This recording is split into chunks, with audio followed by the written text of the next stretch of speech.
സമാധാനം പറഞ്ഞ ഈ വേദിയിൽ എനിക്ക് തോന്നുന്നു എൻ്റെ വാക്കുകളെക്കാൾ ഏറ്റവും വലിയ സന്ദേശം എന്ന് പറയുന്നത് നമ്മൾ ആഘോഷിക്കുന്ന വിശ്വഗുരുവിൻ്റെ മഹാത്മാവായ ഒരു മനുഷ്യന്റെ നാമധേയത്തിൽ അധികാര കസേരയിലിരിക്കുന്ന ഒരു മനുഷ്യൻ നാടെങ്ങും നടന്ന് വിദ്വേഷം പറയുന്ന ഒരു മതത്തിന്റെ ജില്ലയുടെ രാഷ്ട്രീയ പാർട്ടിയുടെ പ്രതിനിധിയായ എന്നെ അതേ ഗുരുവിന്റെ നാമധേയത്തിൽ ജനാധിപത്യവും മാനവികതയും പറയുന്ന ഒരു സദസ്സ് സംസാരിക്കാനായി തിരഞ്ഞെടുത്തു എന്നത് തന്നെയാണ് എന്റെ പ്രാതിനിധ്യമാണ് എന്റെ സന്ദേശമെന്ന്. ഞാൻ സംസാരിക്കുന്നത്, നമ്മൾ ഇരിക്കുന്നത് കൊടുങ്ങല്ലൂരാണ്. ഞങ്ങളുടെ ഏറ്റവും ബഹുമാനപ്പെട്ട നേതാവ് KM സീതി സാഹിബ് ആത്മാഭിമാനത്തെക്കുറിച്ചോ ഞങ്ങളെ പഠിപ്പിച്ച സീതി സാഹിബിന്റെ മണ്ണിൽ പുതിയ കാലത്തിന്റെ ഏറ്റവും മനോഹരമായ മുദ്രാവാക്യമായിരുന്നുവല്ലോ അത്. മതമല്ല വിശപ്പാണ് പ്രശ്നമെന്ന് ബഹുമാനപ്പെട്ട സണ്ണി M കപ്പിക്കാട് വളരെ മനോഹരമായിട്ട് പറഞ്ഞു. കപ്പപ്പുഴുക്ക് തിന്നാ തീരുന്നതല്ല കേരളത്തിന്റെയോ മനുഷ്യന്റെയോ പ്രശ്നമെന്ന്. അത് അസ്തിത്വത്തിന്റെ വിശപ്പാണ്. അത് ആത്മാഭിമാനത്തിന്റെ ആത്മാവിന്റെയൊക്കെ വിശപ്പാണ്. അത് തീരണമെങ്കിൽ പ്രാതിനിധ്യമാണ് മറുപടി.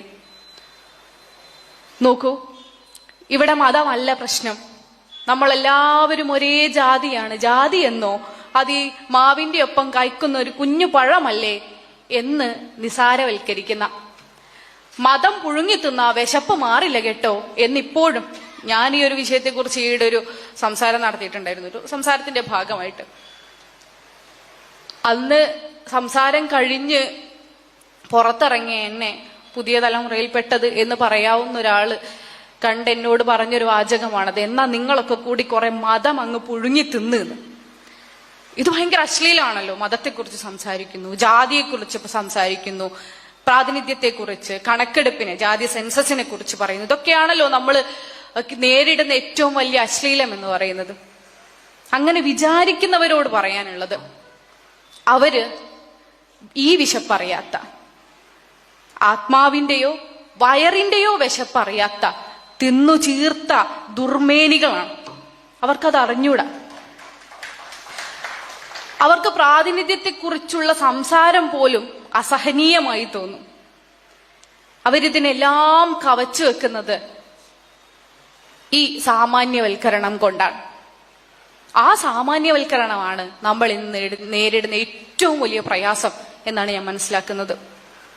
ഒരു പൊതു സ്വീകാര്യത കിട്ടിക്കഴിഞ്ഞാൽ, ആ സാമാന്യവൽക്കരണത്തിന് ഒരു പൊതു സ്വീകാര്യത കിട്ടിക്കഴിഞ്ഞാൽ അത് പൊതുജനങ്ങളുടെ വികാരമാവുകയും ആ പൊതുജന വികാരമാണ് ഈ നാടിനെ നയിക്കേണ്ടത് എന്ന് തോന്നലുണ്ടാവുകയും ചെയ്യല്ലോ.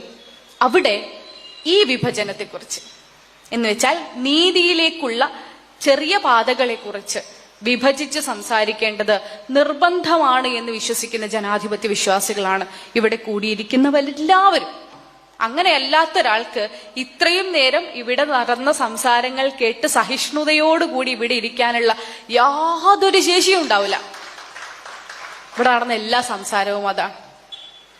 അതല്ലേ നിങ്ങൾ പറയുന്നത് ശരിയല്ല എന്ന് പറയുന്ന വർത്തമാനം. എന്തൊക്കെയാണ് ഇവർ ഈ പറഞ്ഞു കൂട്ടുന്നതെന്ന് അറിയോ?